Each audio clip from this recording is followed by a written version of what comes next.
বন্ধুরা, কখনো ভেবে দেখেছ তোমার হাতের এই বইটা কিংবা ঘরের দেয়াল তৈরিতে ব্যবহৃত একটা সাধারণ ইট কিভাবে আমাদের জ্যামিতির সবচেয়ে বড় রহস্যগুলো শিখিয়ে দিতে পারে? হ্যাঁ, আজ আমরা কোনো মুখস্থ বিদ্যা নয়, বরং আমাদের চারপাশের চেনা সব বস্তুর মাধ্যমে একদম সহজ ভাষায় শিখব ক্লাস 6-এর জ্যামিতির মূল ভিত্তি। স্থান, তল, রেখা, বিন্দু থেকে শুরু করে কোণের যত প্রকারভেদ আছে সবকিছু আজ পরিষ্কার হয়ে যাবে পানির মতো সহজ করে। তাই ঝটপট তোমাদের গণিত বইয়ের 106 নম্বর পৃষ্ঠা খুলে ফেলো। বইয়ের পাতায় চোখ রাখো আর মন দিয়ে শুনতে থাকো। জ্যামিতির এই মজার দুনিয়ায় তোমাদের সবাইকে স্বাগতম। ষষ্ঠ অধ্যায়, জ্যামিতির মৌলিক ধারণা। জ্যা অর্থ ভূমি, মিতি অর্থ পরিমাপ। ভূমির পরিমাপ সম্পর্কে আলোচনা থেকেই জ্যামিতির উদ্ভব। খ্রিস্টপূর্ব 300 অব্দে গ্রিক পণ্ডিত ইউক্লিড ধারাবাহিকভাবে তার এলিমেন্টস পুস্তকের 13টি খণ্ডে জ্যামিতিক পরিমাপ পদ্ধতির সংজ্ঞা ও প্রক্রিয়াসমূহ লিপিবদ্ধ করেন। কিছু মৌলিক ধারণা বা স্বতঃসিদ্ধের ওপর নির্ভর করে জ্যামিতিক অঙ্কন ও যুক্তি দ্বারা অঙ্কনের নির্ভুলতা প্রমাণ ইউক্লিডীয় জ্যামিতির মূল প্রতিপাদ্য বিষয়। বর্তমানে জ্যামিতির বহুমাত্রিক বিস্তৃতি ঘটেছে। অধ্যায় শেষে শিক্ষার্থীরা জ্যামিতির কিছু মৌলিক ধারণা যেমন স্থান, তল, রেখা ও বিন্দু ইত্যাদি ব্যাখ্যা করতে পারবে। সরল রেখা, রেখাংশ ও রশ্মির মধ্যে পার্থক্য নির্ণয় করতে পারবে। বিভিন্ন ধরনের কোণগুলোর মধ্যকার সম্পর্ক ব্যাখ্যা করতে পারবে। সমান্তরাল সরলরেখা বর্ণনা করতে পারবে। দুইটি সমান্তরাল সরলরেখা ও একটি ছেদক দ্বারা উৎপন্ন কোণগুলো বর্ণনা করতে পারবে। বিভিন্ন ধরনের ত্রিভুজ, বাহুভেদে ও কোণভেদে ব্যাখ্যা করতে পারবে। বিভিন্ন ধরনের চতুর্ভুজ চিহ্নিত করতে পারবে। 6.1 স্থান, তল, রেখা ও বিন্দু। পাশের ছবিটি একটি ইটের ছবি। ইটটি কিছু জায়গা দখল করে আছে। এভাবেই প্রত্যেক বস্তুই কিছু জায়গা দখল করে থাকে। যে বস্তুর দৈর্ঘ্য, প্রস্থ ও বেধ বা উচ্চতা আছে তাকে ঘনবস্তু বলে। যেমন ইট, বই, ম্যাচবক্স, কাঠের টুকরা ইত্যাদি। স্থান বলতে আমরা কোনো নির্দিষ্ট আকারের বস্তু যতটুকু জায়গা দখল করে তা বুঝি। ইট আবার বিভিন্ন বস্তুর উপরিভাগ থেকে আমরা তলের ধারণা পাই। যেমন ইট টেবিলের উপরিভাগ, কাগজের পৃষ্ঠা। ইটটির 6টি পৃষ্ঠ আছে। প্রত্যেক পৃষ্ঠই একটি তল নির্দেশ করে। এর একটি তল যেখানে অপর একটি তলের সাথে মিশেছে, সেখানে একটি ধার বা কিনারা উৎপন্ন হয়েছে। এই ধার বা কিনারা হচ্ছে রেখার একটি অংশের প্রতিরূপ। এরূপ 3টি রেখা ইটের এক কোণায় এসে মিশেছে। এই কোণাগুলোতে এমন ক্ষুদ্রস্থানের সৃষ্টি হয়েছে যার শুধু অবস্থান আছে। এই ধরনের ক্ষুদ্রাতিক্ষুদ্র স্থানই আমাদেরকে বিন্দুর ধারণা দেয়। পেন্সিলের সরু মাথা দিয়ে কাগজে ফোঁটা দিলে একে বিন্দুর প্রতিকৃতি বলে ধরা হয়। বিন্দু কেবল অবস্থান নির্দেশ করে। বিন্দুকে এ, বি, পি, কিউ এর ন্যায় একটি অক্ষর দ্বারা নির্দেশ করা হয়। 6.2 রেখা, রেখাংশ ও রশ্মি। কাগজের উপর এ ও বি দ্বারা নির্দেশিত দুইটি বিন্দু বিবেচনা করি। বিন্দু দুইটির উপর একটি স্কেল রেখে এ থেকে বি পর্যন্ত দাগ টানি। এ বি একটি সরলরেখার অংশের প্রতিরূপ অর্থাৎ এ বি একটি রেখাংশ। রেখাংশটিকে উভয় দিকে একই বরাবর যতদূর খুশি বাড়ালেই একটি সরলরেখার প্রতিরূপ পাওয়া যায়। রেখার নির্দিষ্ট প্রান্তবিন্দু বা দৈর্ঘ্য নেই, কিন্তু রেখাংশের নির্দিষ্ট প্রান্তবিন্দু ও দৈর্ঘ্য আছে। এ বি সরলরেখা। সরলরেখার কোনো প্রস্থ নেই।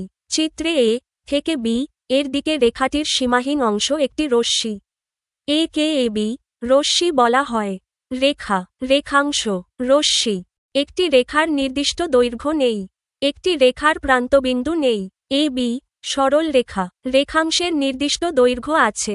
রেখাংশের দুইটি প্রান্ত বিন্দু আছে। এ বি রেখাংশ। একটি রশ্মির নির্দিষ্ট দৈর্ঘ্য নেই। একটি রশ্মির মাত্র একটি প্রান্ত বিন্দু আছে। এ বি রশ্মি, বিন্দু, রেখা, তল সম্পর্কিত কয়েকটি প্রয়োজনীয় ধারণা বা স্বতঃসিদ্ধ।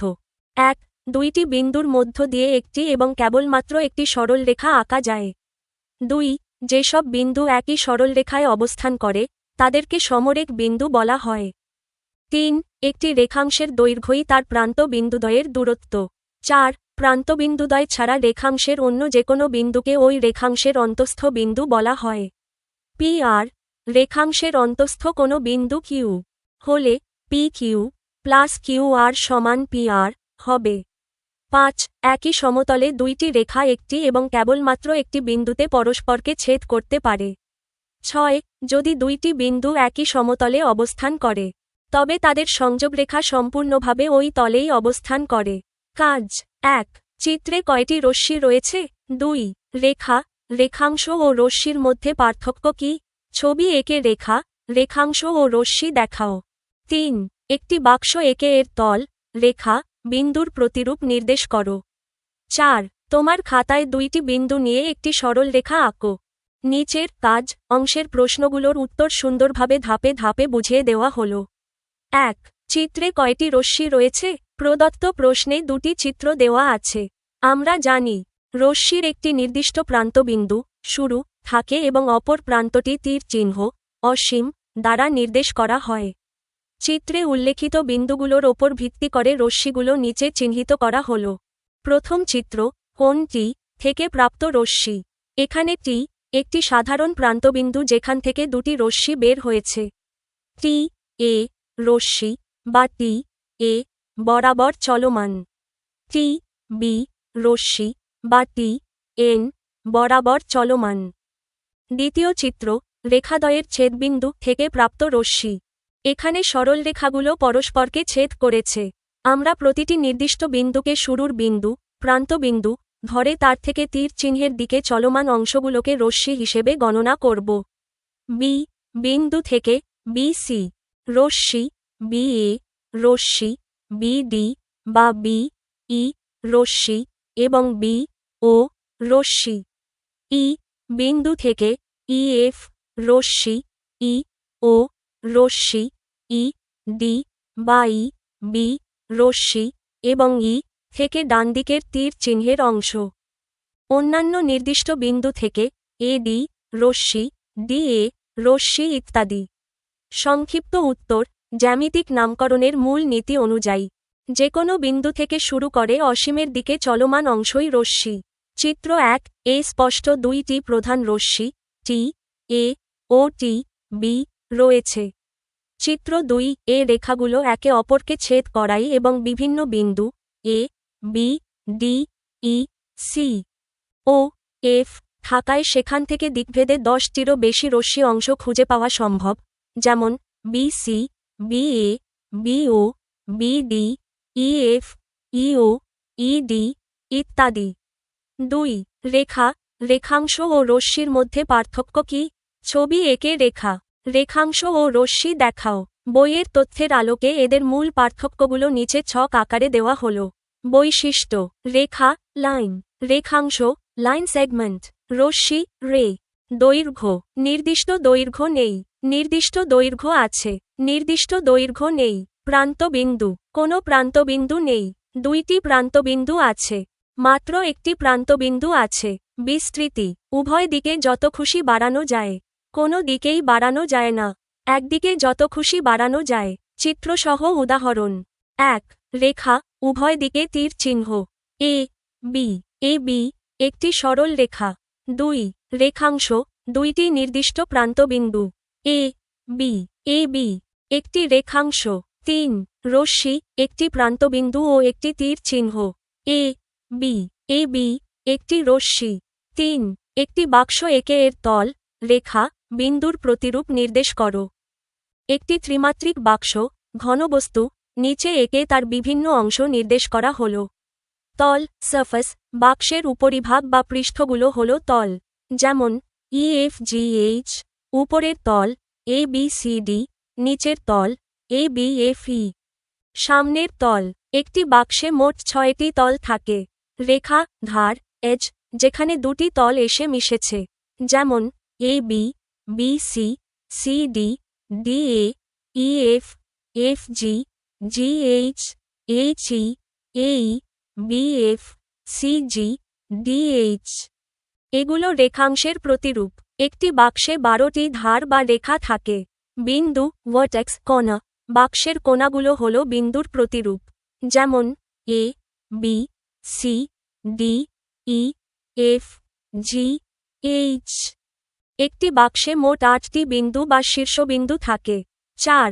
তোমার খাতায় 2টি বিন্দু নিয়ে একটি সরল রেখা আঁকো। ধাপসমূহ। 1. প্রথমে আপনার খাতার পাতায় একটি পেন বা পেন্সিল দিয়ে একটু দূরত্বে দুটি ফোঁটা বা বিন্দু দিন। বিন্দু দুটির নাম দিন পি এবং কিউ। 2. এবার একটি স্কেল, রুলার, বিন্দু দুটির ওপর সোজা করে বসান। 3. পেন্সিল দিয়ে পি থেকে কিউ পর্যন্ত দাগ টেনে দিন এবং দাগটিকে স্কেল বরাবর দুদিকেই কিছুটা বাড়িয়ে দিয়ে দুই মাথায় দুটি তীর চিহ্ন, লেফট অ্যারো, দিয়ে দিন। খাতায় আঁকার রূপরেখা পি কিউ। এই তীর চিহ্ন দুটি নির্দেশ করে যে রেখাটি দুই দিকেই অসীম পর্যন্ত বিস্তৃত, অর্থাৎ এটি একটি সরল রেখা। 6.3 কোণ। একই সমতলে দুইটি রশ্মি একটি বিন্দুতে মিলিত হলে কোণ তৈরি হয়। রশ্মি দুইটিকে কোণের বাহু এবং তাদের সাধারণ বিন্দুকে শীর্ষবিন্দু বলে। পাশের চিত্রে ও পি ও কিউ রশ্মিদ্বয় তাদের সাধারণ প্রান্তবিন্দুতে কোণ পি ও কিউ উৎপন্ন করেছে। ও বিন্দুটি কোণ পি ও কিউ এর শীর্ষবিন্দু। সরল কোণ। চিত্রে এ বি একটি রশ্মি। এ বি রশ্মির প্রান্তবিন্দু এ থেকে এ বি এর বিপরীত দিকে এসি রশ্মি আঁকা হয়েছে। এসি কে এ বি রশ্মির বিপরীত রশ্মি বলা হয়। এসি ও এ বি রশ্মিদ্বয় তাদের সাধারণ প্রান্তবিন্দু এ তে কোণ বিএসি উৎপন্ন করেছে। কোণ বিএসি কে সরল কোণ বলে। সরল কোণের পরিমাপ 180 ডিগ্রি। দুইটি পরস্পর বিপরীত রশ্মি তাদের সাধারণ প্রান্তবিন্দুতে যে কোণ উৎপন্ন করে তাকে সরল কোণ বলে। সন্নিহিত কোণ। পাশের চিত্রে এ বিন্দুতে কোণ বিএসি ও কোণ সিএডি দুইটি কোণ উৎপন্ন হয়েছে। এ বিন্দু কোণ দুইটির শীর্ষবিন্দু। কোণ বিএসি ও কোণ সিএডি উৎপন্নকারী বাহুগুলোর মধ্যে এসি সাধারণ বাহু। কোণ দুইটি সাধারণ বাহু এসি এর বিপরীত পাশে অবস্থিত। কোণ বিএসি এবং কোণ সিএডি কে পরস্পর সন্নিহিত কোণ বলে। যদি কোনো তলে দুইটি কোণের একই শীর্ষবিন্দু হয় এবং কোণদ্বয় সাধারণ বাহুর বিপরীত পাশে অবস্থান করে, তবে ওই কোণদ্বয়কে সন্নিহিত কোণ বলে। কাজ 1. কয়েকটি কোণের পরিমাপ দেওয়া হল। চাঁদার সাহায্যে কোণগুলো আঁকো। ক 30 ডিগ্রি, খ 45 ডিগ্রি, গ 60 ডিগ্রি, ঘ 90 ডিগ্রি, উম 120 ডিগ্রি, চ 180 ডিগ্রি। 2. কোণের পরিমাপ করে শ্রেণীবিভাগ করো। নিচের কাজ অংশের প্রশ্নগুলোর উত্তর সহজ ও নির্ভুলভাবে বুঝিয়ে দেওয়া হল। 1. চাঁদার সাহায্যে কোণগুলো অঙ্কন। চাঁদা প্রট্রাক্টর ব্যবহার করে বিভিন্ন ডিগ্রির কোণ আঁকার জন্য নিচের সাধারণ নিয়মটি অনুসরণ করতে হবে। ধাপ 1. প্রথমে স্কেল দিয়ে একটি সোজা রেখা, রশ্মি, আঁকো। ধাপ 2. চাঁদার কেন্দ্রবিন্দুটিকে রেখাটির শুরুর বিন্দুতে, শীর্ষবিন্দু, মেলাও এবং চাঁদার নিচের কালো দাগটি রেখার সাথে সমান করো। ধাপ 3. চাঁদার স্কেলে নির্দিষ্ট ডিগ্রিটি, যেমন 30 ডিগ্রি, 45 ডিগ্রি খুঁজে বের করে সেখানে একটি পেন্সিল দিয়ে ফোঁটা, বিন্দু দাও। ধাপ 4. চাঁদাটি সরিয়ে নিয়ে স্কেল দিয়ে শীর্ষবিন্দু এবং নতুন ফোঁটাটি যোগ করে একটি রশ্মি টেনে দাও। নিচে প্রতিটি কোণের একটি জ্যামিতিক রূপরেখা দেওয়া হল। ক 30 ডিগ্রি 90 ডিগ্রি বা লম্বের চেয়ে ছোট কোণ, ডানদিক থেকে ভেতরের দিকে হেলে থাকবে। খ 45 ডিগ্রি সূক্ষ্ম কোণ, 90 ডিগ্রি বা লম্বের চেয়ে ছোট কোণ, ডানদিক থেকে ভেতরের দিকে হেলে থাকবে। গ 60 ডিগ্রি 90 ডিগ্রি বা লম্বের চেয়ে ছোট কোণ, ডানদিক থেকে ভেতরের দিকে হেলে থাকবে। ঘ 90 ডিগ্রি সমকোণ, 90 ডিগ্রি কোণটি একদম সোজা খাড়া বা লম্বালম্বি হবে। উম 120 ডিগ্রি স্থূলকোণ, 120 ডিগ্রি কোণটি 90 ডিগ্রি এর চেয়ে বড় হওয়ায় বাম দিকে হেলে যাবে। চ 180 ডিগ্রি সরল কোণ, 180 ডিগ্রি কোণটি একদম সোজা একটি সরলরেখা তৈরি করবে। 2. কোণের পরিমাপ করে শ্রেণীবিভাগ। বইয়ের সংজ্ঞা এবং জ্যামিতির নিয়ম অনুযায়ী কোণের পরিমাপের ওপর ভিত্তি করে কোণগুলোকে নিচে দেওয়া 5টি প্রধান শ্রেণীতে ভাগ করা যায়। কোণের শ্রেণীবিভাগ ছক। কোণের নাম, পরিমাপের শর্ত। উদাহরণ প্রশ্ন 1 থেকে। সূক্ষ্মকোণ অ্যাকিউট অ্যাঙ্গেল, 0 ডিগ্রি থেকে বড় কিন্তু 90 ডিগ্রি থেকে ছোট কোণ, 30 ডিগ্রি, 45 ডিগ্রি, 60 ডিগ্রি। সমকোণ রাইট অ্যাঙ্গেল, ঠিক 90 ডিগ্রি এর সমান কোণ, 90 ডিগ্রি। স্থূলকোণ অবটিউস অ্যাঙ্গেল, 90 ডিগ্রি থেকে বড় কিন্তু 180 ডিগ্রি থেকে ছোট কোণ, 120 ডিগ্রি। সরল কোণ স্ট্রেইট অ্যাঙ্গেল, ঠিক 180 ডিগ্রি এর সমান কোণ। 180 ডিগ্রি প্রবৃদ্ধ কোণ, রিফ্লেক্স অ্যাঙ্গেল। 180 ডিগ্রি থেকে বড় কিন্তু 360 ডিগ্রি থেকে ছোট কোণ। 210 ডিগ্রি, 300 ডিগ্রি ইত্যাদি। অতিরিক্ত অনুশীলন। শীর্ষের ছবিটির বিশ্লেষণ। ছবিটিতে ও বিন্দুকে কেন্দ্র করে কয়েকটি কোণ এবং সন্নিহিত কোণ দেখানো হয়েছে। ছবিটি লক্ষ্য করলে দেখা যায় কোণ এ ও ডি এবং কোণ ডি ও সি হল পরস্পর সন্নিহিত কোণ, কারণ তাদের সাধারণ শীর্ষবিন্দু ও এবং সাধারণ বাহু ও ডি বি ও ডি বিন্দু তিনটি একই সরলরেখায় থাকায় কোণ বি ও ডি একটি সরল কোণ 180 ডিগ্রি। লম্ব সমকোণ। চিত্রে বিডি রেখার এ বিন্দুতে কোণ বিএসি ও কোণ সিএডি দুইটি কোণ উৎপন্ন হয়েছে। এ বিন্দু কোণ দুইটির শীর্ষবিন্দু। কোণ বিএসি ও কোণ সিএডি কোণগুলোর মধ্যে এসি সাধারণ বাহু।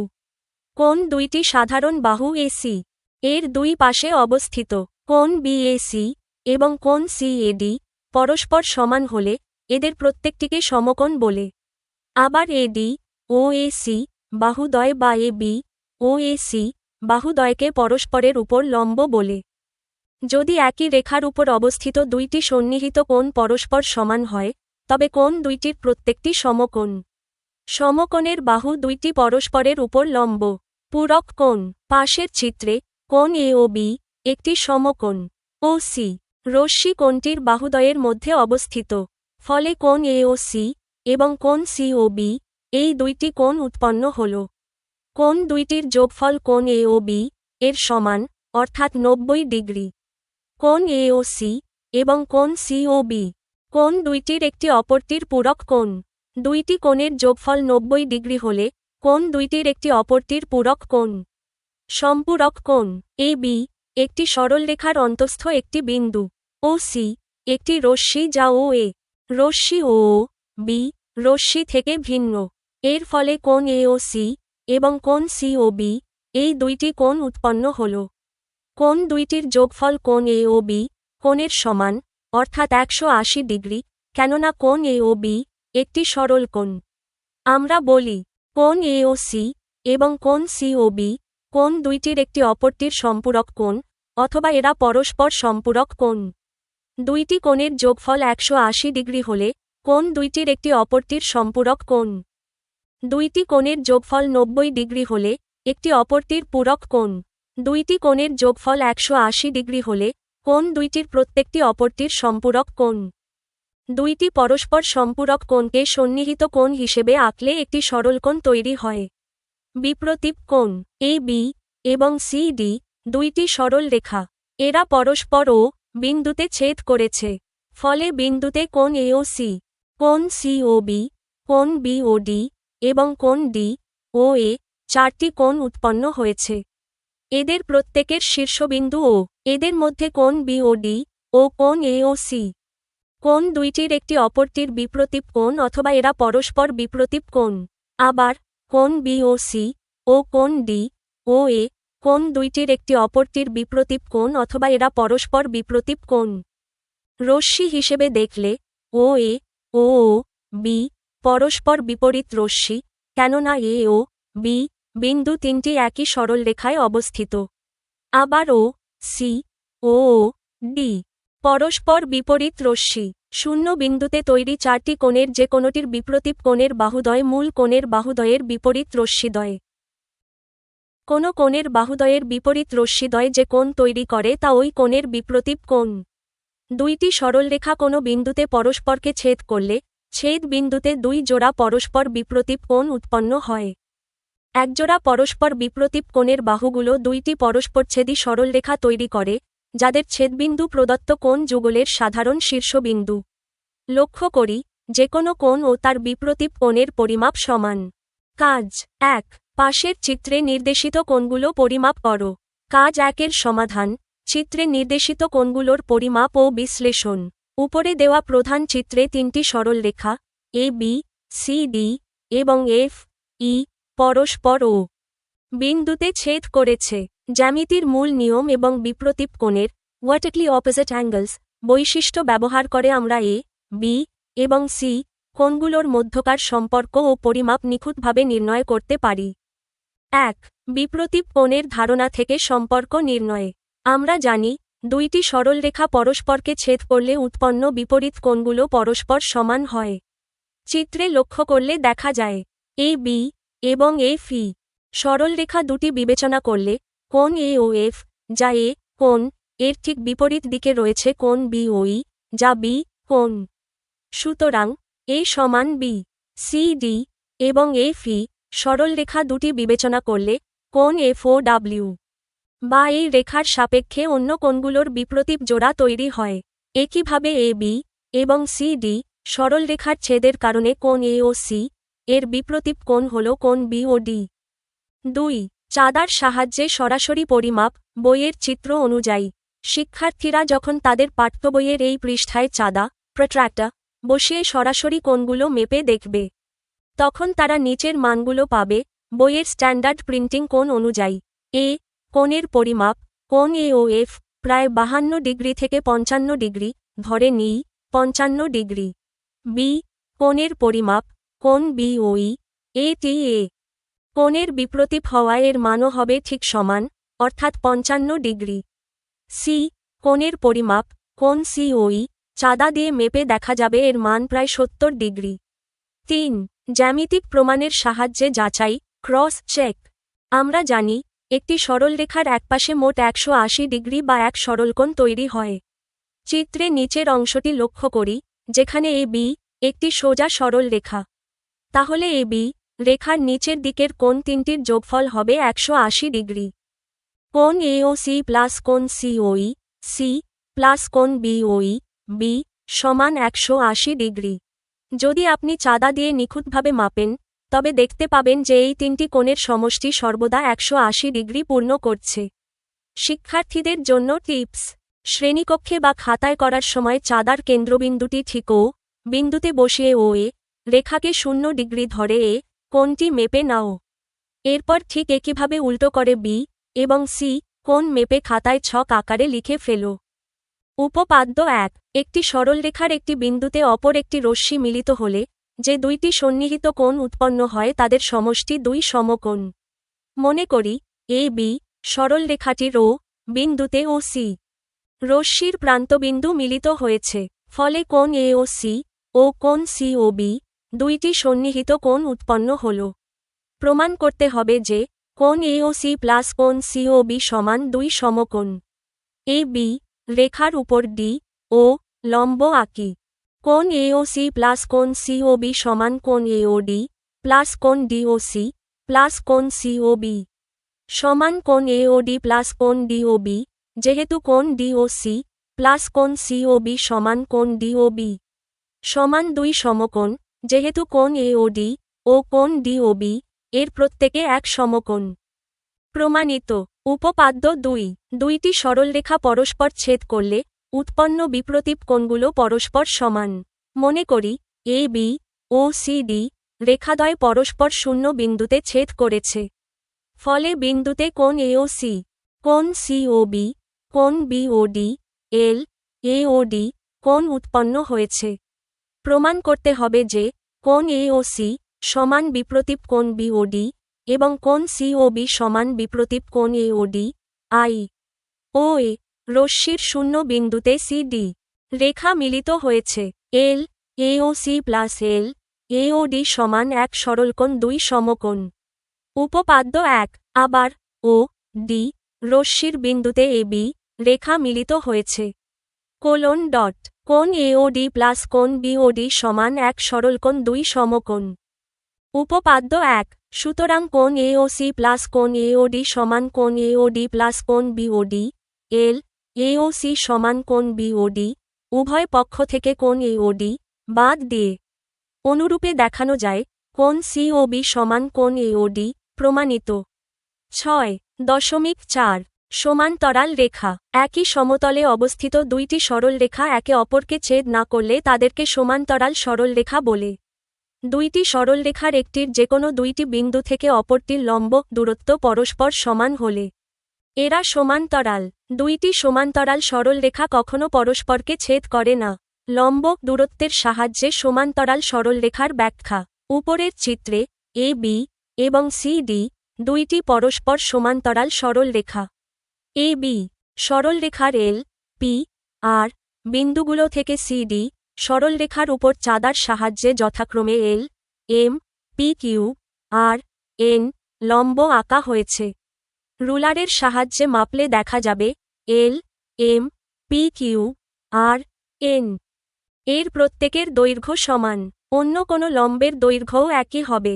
এটি সমান্তরাল সরলরেখার একটি বৈশিষ্ট্য। দুইটি সমান্তরাল সরলরেখার লম্ব দূরত্ব বলতে তাদের একটির যেকোনো বিন্দু হতে অপরটির উপর অঙ্কিত লম্বের দৈর্ঘ্যকেই বোঝায়।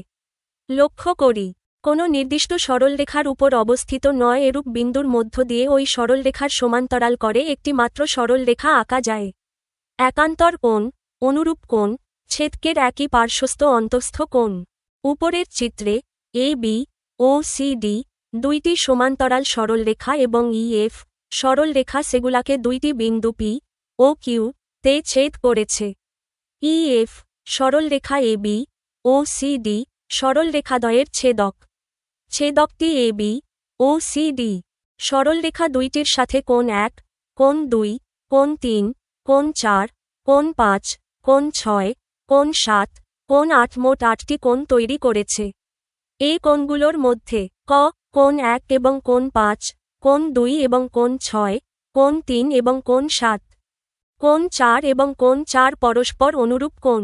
খ কোণ 3 এবং কোণ 6, কোণ 4 এবং কোণ 5 হল পরস্পর একান্তর কোণ। গ কোণ 4, কোণ 6 ডানপাশের অন্তঃস্থ কোণ।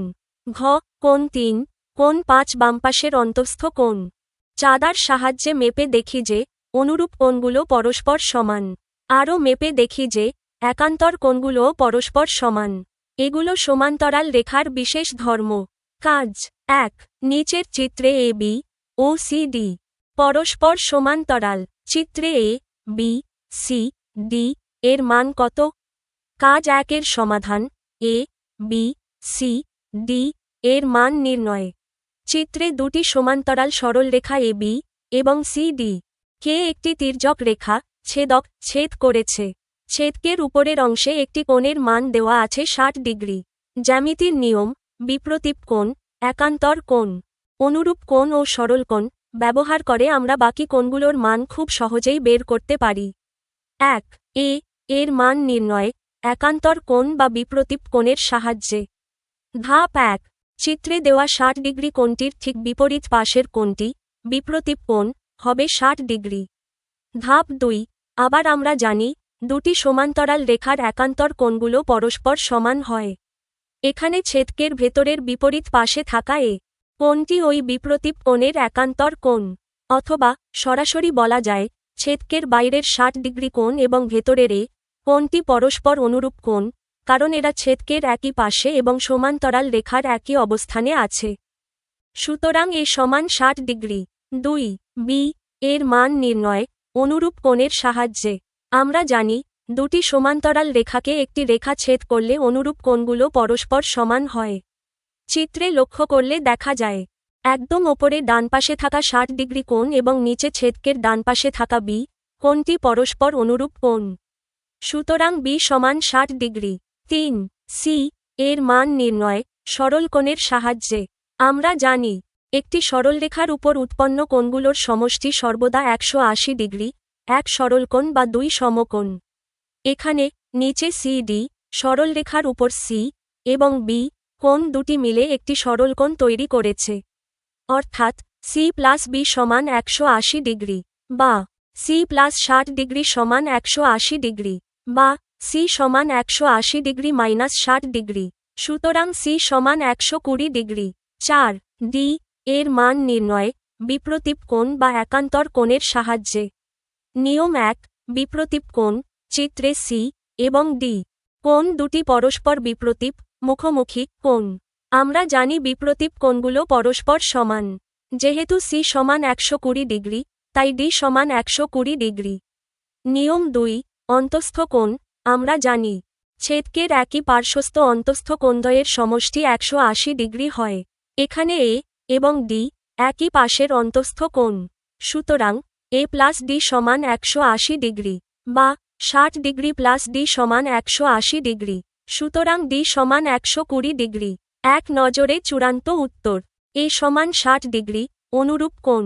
b সমান 60 ডিগ্রি, অনুরূপ কোণ। c সমান 120 ডিগ্রি, সরলকোণের সম্পূরক অংশ। d সমান 120 ডিগ্রি, c এর বিপরীত কোণ। তাহলে বন্ধুরা, আজ আমরা জানলাম কিভাবে বিন্দুর অবস্থান থেকে শুরু করে সমান্তরাল রেখা আর কান্তর অনুরূপ কোণগুলো কাজ করে। আশা করি এখন থেকে জ্যামিতি তোমাদের কাছে আর কঠিন কোনো বিষয় মনে হবে না।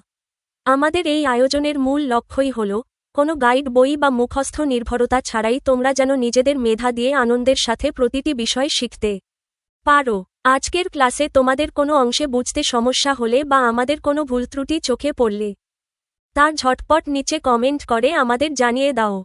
আর যদি আজকের ক্লাসটি থেকে তোমরা সত্যি উপকৃত হয়ে থাকো, তবে এখনই চ্যানেলটি সাবস্ক্রাইব করো। ভিডিওটিতে একটি লাইক দিয়ে তোমার বন্ধুদের সাথে শেয়ার করে দাও। দেখা হচ্ছে জ্যামিতির পরবর্তী পর্বে। সেই পর্যন্ত সবাই ভালো থাকো, সুস্থ থাকো। ধন্যবাদ সবাইকে।